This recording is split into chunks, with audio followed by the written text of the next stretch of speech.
What's up, guys? Welcome back to my channel. So I'm here today to talk about The Real Housewives of New York City, Season 14, Episode 10, Nautical by Nature. So be sure to like, comment, subscribe, and let's jump right on into it. Of course, we have to begin by checking out the seating chart for the reunion. My queen Jessel, she secured the first seat, so good for her. The Jessel stands one. So it's Jessel, Brynn, and Ubah on one side of Andy. And on the other side, it's Aaron, Jenna, and Sai. And a lot of people are like, oh, why didn't Jenna get a first seat, blah, blah, blah. And it's like, Jenna does have the name, the celebrity, but in terms of, like, bringing, like, I don't know. It's like, you want Jenna to get first seat? Just because of who she is? Like, not because of her performance on the show, but because of who she is? That's kind of weird in my opinion. I can kind of understand the sentiment of, like, it'll be kind of weird seeing, like, Aaron and then Jenna, you know what I mean? Because they feel like such on different statuses almost, but in going off of, like, the show itself, hey, you know what I mean? And Jessel, she's my fucking favorite. I'm here for getting the first chair. I don't give a fuck what anyone has to say.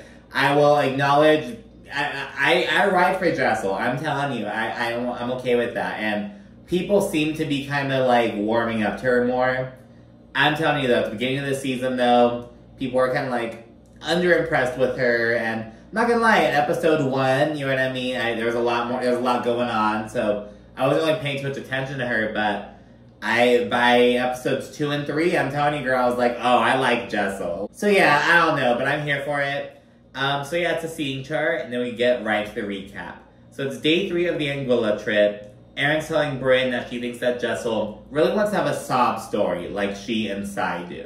And it's really fucking weird. So she's accusing Jessel of basically trying to, like, try to garner sympathy and trying to compare her story to Brynn and Sai, who had it way tougher. And it's like, and Sai's the same way. She's very like, this bad thing happened to you? Well, this worst thing happened to me, so shut up. You are so lucky. I would have killed to have those circumstances.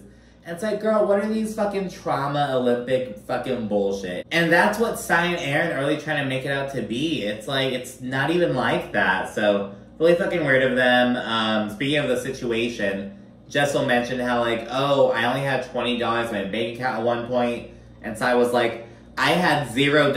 I had negative $498, blah, blah, blah. And it's like, girl, what the fuck? And they agree that Jessel doesn't know what she's doing. She's not doing it maliciously, but they think that she's, you know, playing it up. And I think it's really fucking stupid of them to say that. It's like, now, like I said, I'm a Jessel stan and whatever, but just all things considered, it's like, you don't know this girl. Later on, Jessel's like, do you know how he grew up? And it's like, sure.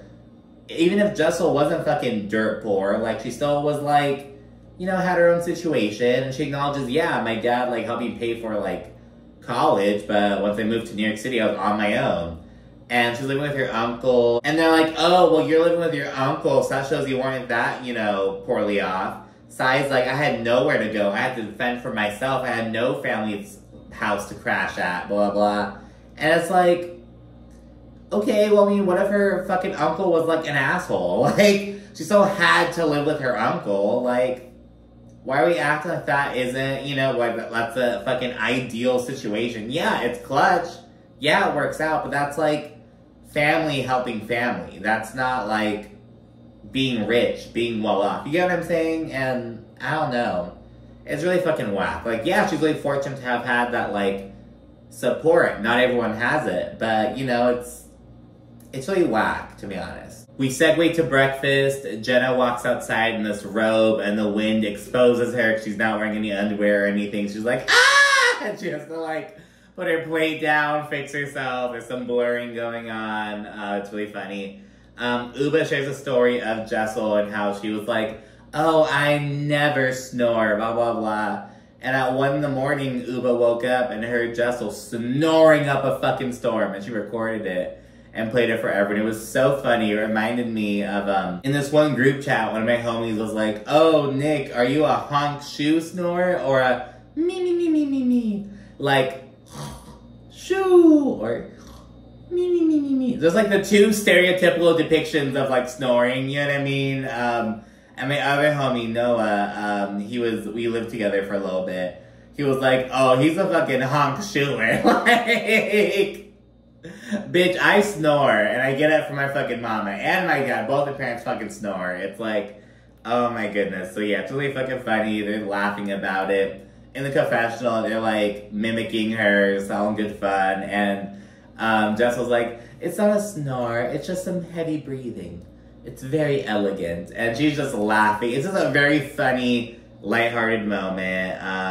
And yeah, they didn't get ready for a little boat excursion when Ubah pushed Aaron into the pool the night before. And now Aaron's like determined to get her back. She's like, I'm gonna prank you back, blah, blah, blah. Ubah acknowledges like, I know I'm not gonna get off this island without getting my hair wet first, but I'm just scared, like the anticipation, you know what I mean? So we'll learn about that. Ubah opened the door to pranking with that, so we'll learn more about that later on. On the boat, we see Brynn suddenly starting to get crazily flirty with Jenna. I hate a fake gay bitch. Like, she's trying to show her how to roll her R. She's getting all up in her face, like, ugh. And, you know, she, like, gives her a finger to, like, feel how her tongue's moving and shit. And she licks her finger. It's, like, so extra. They're outright flirting. She says she might have a crush on her. And it's, like, Brynn is such an attention-deprived, like, I don't know. And later on, she has, like, she wakes up with, like, takeout in her bed. She wakes up and eats it. She's like, this is probably why I'm not married. It's like, girl, that's the least reason why you're not married. Like, she loves that whole, like, oh, I'm, like, in my late 30s, and I just can't settle down, but I want to, but I'm just, oh, my goodness, blah, blah, blah. And it's like, Brynn, girl, shut up. The hardest thing you'll ever have to do is call your boyfriend and tell him that you're engaged to someone else.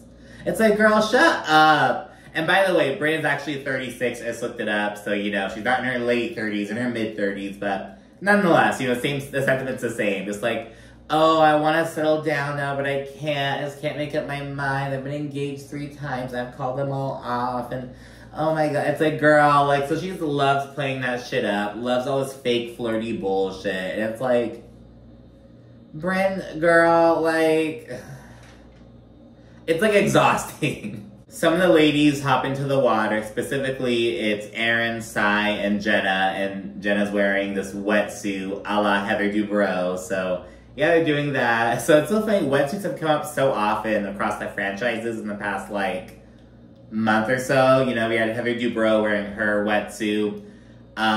Brooks Marks was telling his mom, Meredith, like, oh, you should wear a wetsuit to Palm Springs. That might be a vibe. Then we have Jenna Lyons in one. Like, okay, I guess this past year was like the year of the wetsuit or some shit.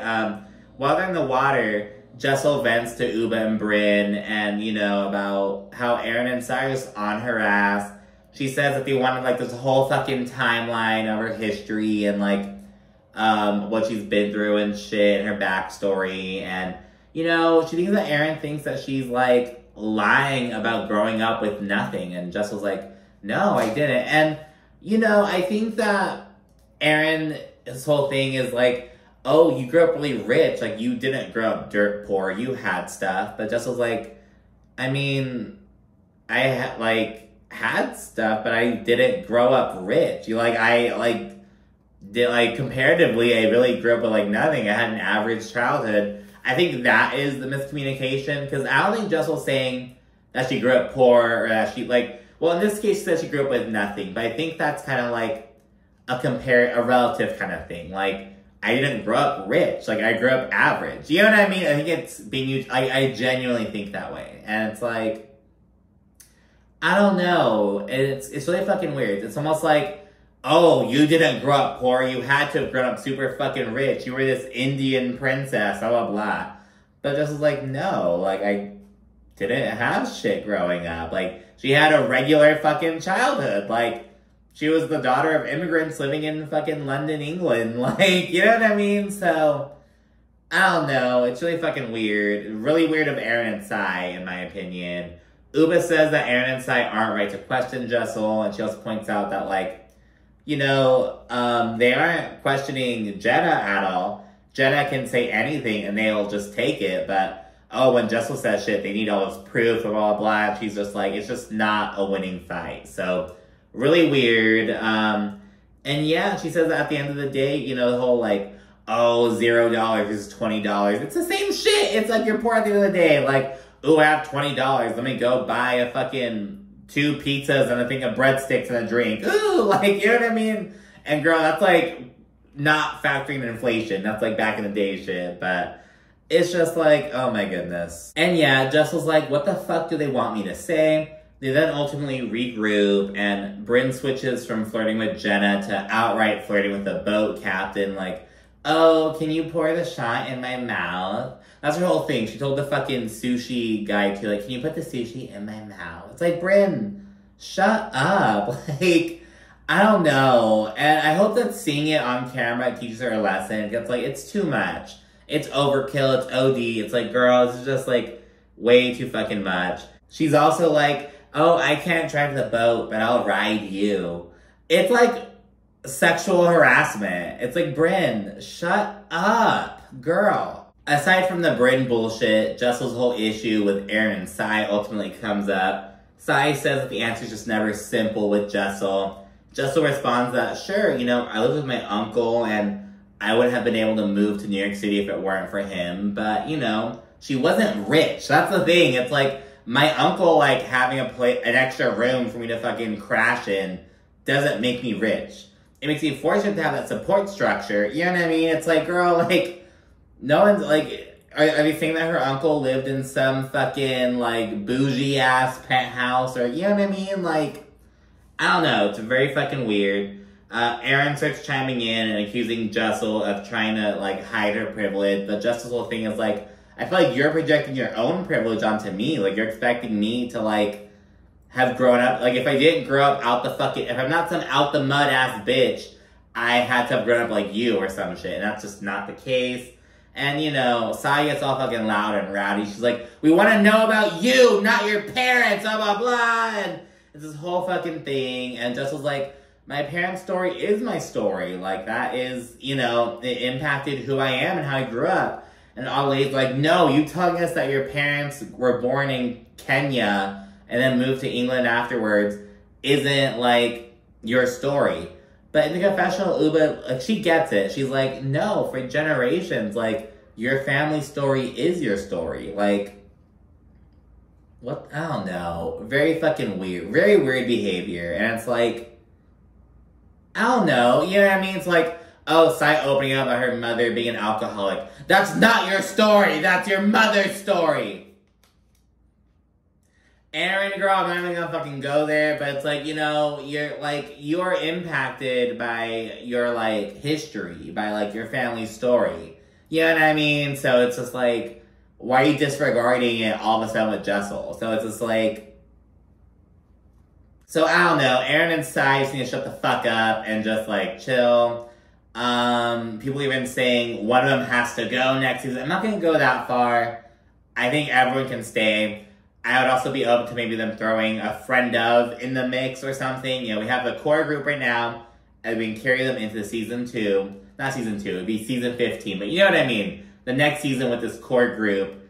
But add in a friend of, you know, and a good friend of, an OG Shamia, you know what I mean? Who'd come in, do shit. Who else is a good friend of? Wasn't Brandy Glanville a friend of when she first came on Beverly Hills? She fucking earned her diamond, so there's that. You know, there's always some good, I think you need a good friend of to get in the mix. What, Taylor Armstrong in Orange County was supposed to be. Well, she was supposed to have been like, ooh, we have this Beverly Hills housewife being a friend of in Orange County. Meanwhile, she fucking does nothing and just serves as Tamara's doormat. But that's a whole different thing. Let's get back to the story. So the women are back at the resort and they're getting dressed for dinner. Jenna and Brynn are twinning in all white, prompting some chatter about some wedding jokes and whatnot. And Jenna, in the confessional, she's like, I would definitely have Brynn sign a prenup. Just like, being honest, she's like, she's not getting everything. There's no fucking way. Like, I would 100% have Brynn sign a prenup. And it's like, that is the correct answer, Jenna. Good for you. Bryn won't shut the fuck up about oral sex while at the table, at the restaurant, and it's just like, again, Bryn, you can't take the bitch anywhere, it seems. Then they share, like, some stories about, like, their most embarrassing story or whatever. Bryn, she talks about how she accidentally put a tampon up her butt when she, like, had first gotten her period. And people are like, what? Like, you, like... and Brent's like, no, it didn't hurt or anything. I was like, huh. And Jessel, the confessional, she's like, Brent, how big is your asshole? Like, so that's a whole little thing. Jessel talks about how she ate shit in Cancun when she was there partying in college. And yeah, she just ate shit. Her, like, bathing suit came up and everything. It was this whole situation. Jenna has a similar story about eating shit while at this exclusive-ass club. She, like, was going down this steep stairwell. Someone stepped on her coat, which was dragging on the floor, which is just not a smart move. Like, you gotta pick that shit up if you're going downstairs. And yeah, so someone stepped on that. Jenna fell, and she was wearing a silk dress and just ate shit. Now, she didn't mention knocking anyone over. It sounded like it was just her who ate shit. Thank goodness. But yeah, so that was really fucking funny. Sai, she talked about how she shat herself during a high school track meet. She was running and just, like, sharted. And Jenna asked, she was like, did it, like, run down your leg or anything? But Sai was like, no, it was just, like, a big shart. It was, like, nothing, like, that bad. And I was like, oh, my goodness. And it does not involve shit, but I do have a track story. So during my junior and senior years of high school, I was a varsity cheerleader. And the people who did track from cheer, they did hurdles, whatever, because it was just what they did. So I was like, oh, let me try and do hurdles as well during my junior year. That was the 1 year I did track as well. And I was at this meet, and we were doing the 100-meter hurdles, which is like a higher bar. And I had done the 300-meter hurdle, which is a bit lower. I was okay with that, but the 100, it was like, oh my goodness. And I was the newbie, so this kind of placed me wherever. And the one place that had an open slot during that meet was the first heat, like the first round of runners. And that was like where they put all the good people. And we were against like this really good school. So it was like, oh my God, I'm running against like these people who are like getting these fucking track scholarships. And I'm literally doing this for shits and giggles. I'm just here for fun. Like, I'm not taking it seriously at all. So yeah, I was doing that. I ate shit. And I ate shit twice during that run. I didn't stop. Now, see, we're like, I was just walked off. I kept going, bitch. So I ate shit once. It was like, whatever, I got up. Then I ate shit again, like at the very end. And oh God, that one was bad. Oh, it was so bad. And it was like, oh, it was so embarrassing. But it was like, whatever. I was like, I was at some other fucking school. I like didn't really care enough. I was like, bitch, just get my knee taken care of. It was like, whatever. But yeah, it was like, oh my God, just a fun little thing. I did not do track again. I even, like, there's this one meet, and I would just scratch all the shit, like, when my name would be on, like, certain races, I'd be like, oh, I'm not doing that. I would just, like, disqualify myself, basically. And at this one meet, the coach was like, all right, no one's allowed to scratch. Everyone has to do their events. I just called my mom early and had her pick my ass up. I was like, I'm not doing this race. So yeah, I did not do track again. It was just for shits and giggles, for fun. It was just like, whatever. I was like, well, cheer season's over, and I don't feel like just doing nothing, so I feel like doing track. Yeah, not a good move. So it's a funny little story. Erin's story is so whack. She, like, misunderstood the question, because she was like, well, the last time I was embarrassed was when my son Elijah was on a flight, freaking out, just would not stop crying. And everyone's like, bitch, are you kidding me? After all these stories, like, oh, I forgot to mention Ubah's story. Her story was just about being at a club and, like, running out of the restroom because her favorite song was playing. And some guy was like, hey, like, trying to get your attention. And she was like, what? Like what? Like, I'm not gonna get your number or whatever. And he was like, you have a toilet paper trail. And, like, she was like, the stereotypical leaving the bathroom with, like, a thing of toilet paper stuck to your foot. So she was all embarrassed. And Erin's was just like, girl, about being on the flight. So hers was a flop. It was like, and Erin's gonna be the bitch who's like, why aren't you sharing? You aren't sharing personal stuff. Girl, what the fuck was that? So yeah, big flop on Aaron's end. The ladies then return to the resort, and Ubah leaves her phone in the car. But the driver's like, oh, Ubah, you left your phone? And Erin's the last one, so she gets the phone, and she's like, I'm not gonna tell her to have her phone though. Like, she wants to play a prank on her to get her back.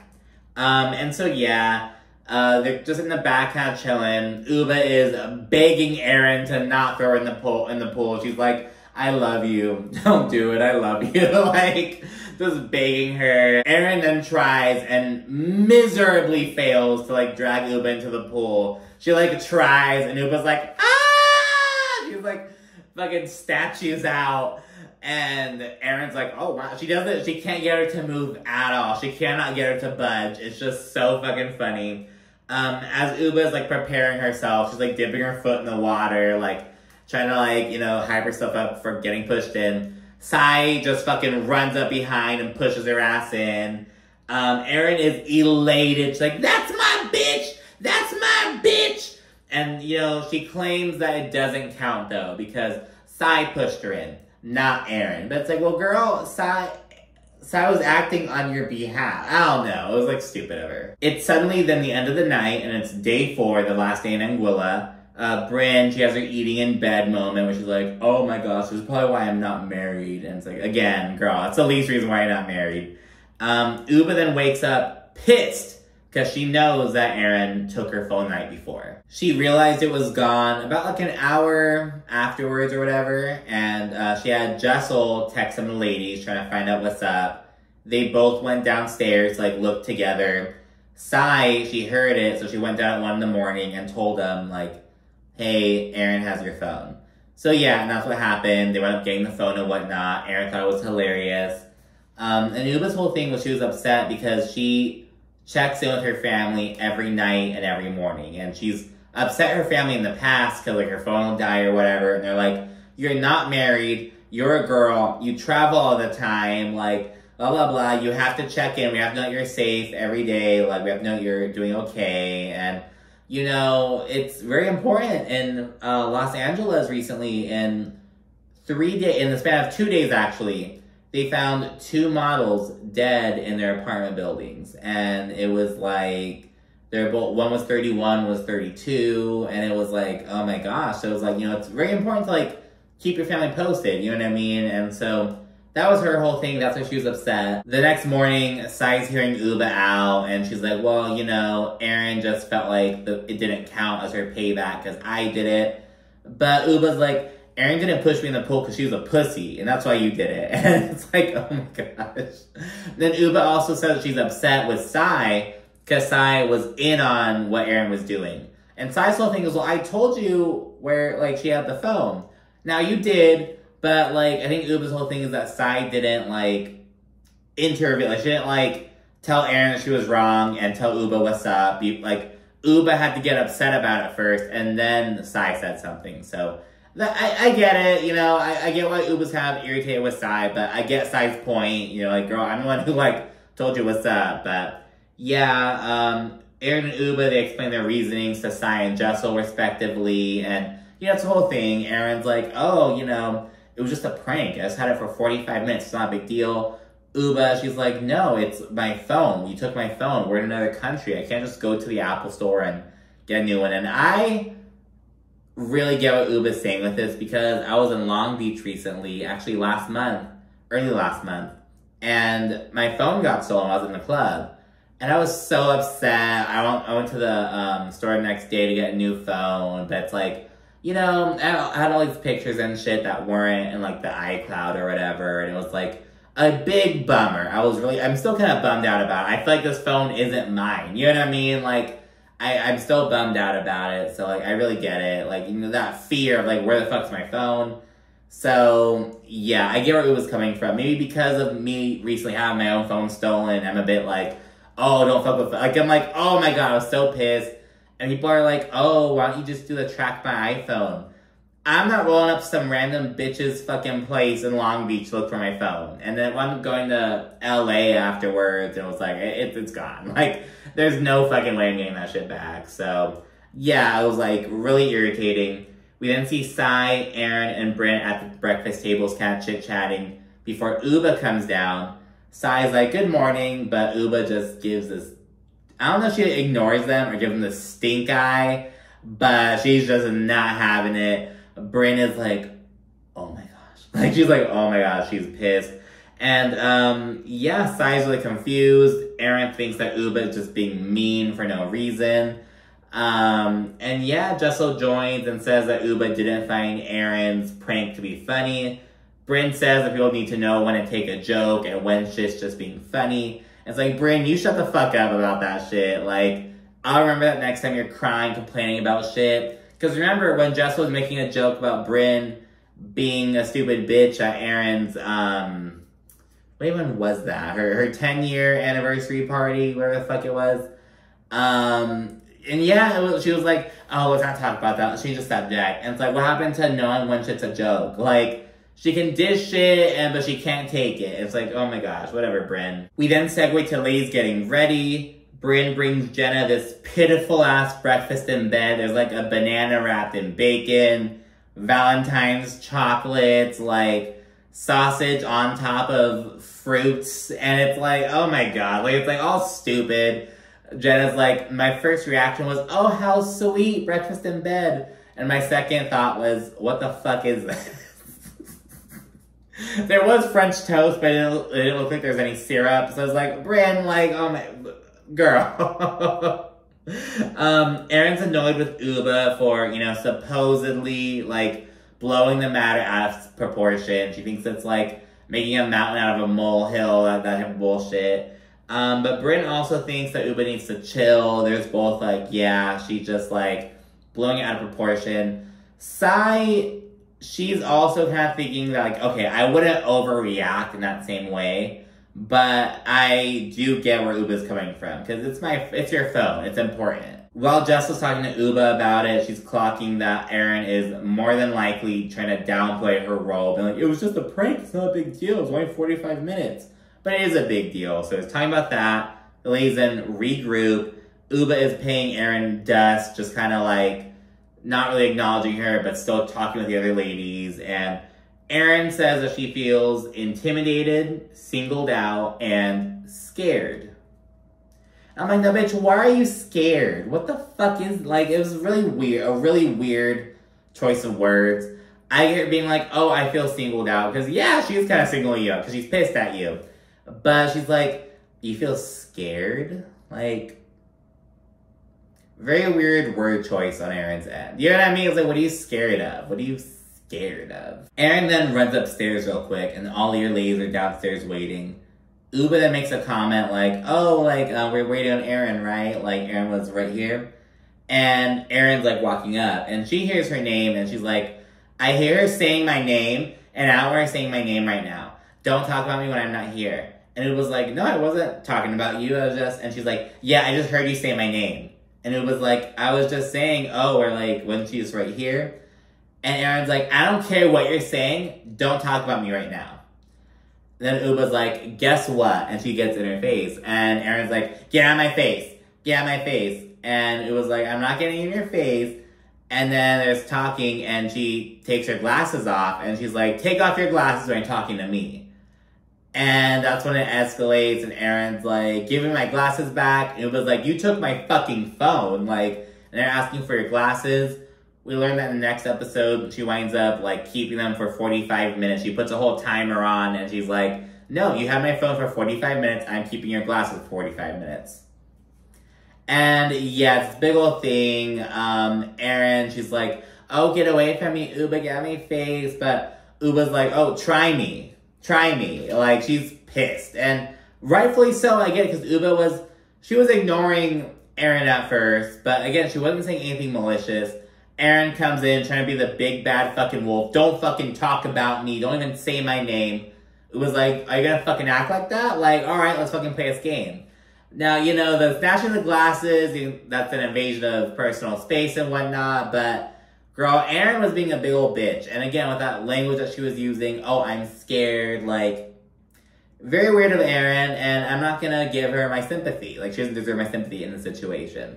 She was weird, and, you know, Ubah, she did what she felt had to be fucking done, bitch. And you know what? Take that, Aaron. So it's to be continued at that point, and we'll see what's up next week. Thanks so much for watching. Be sure to like, comment, subscribe, and stay tuned for more. Thanks again. Bye.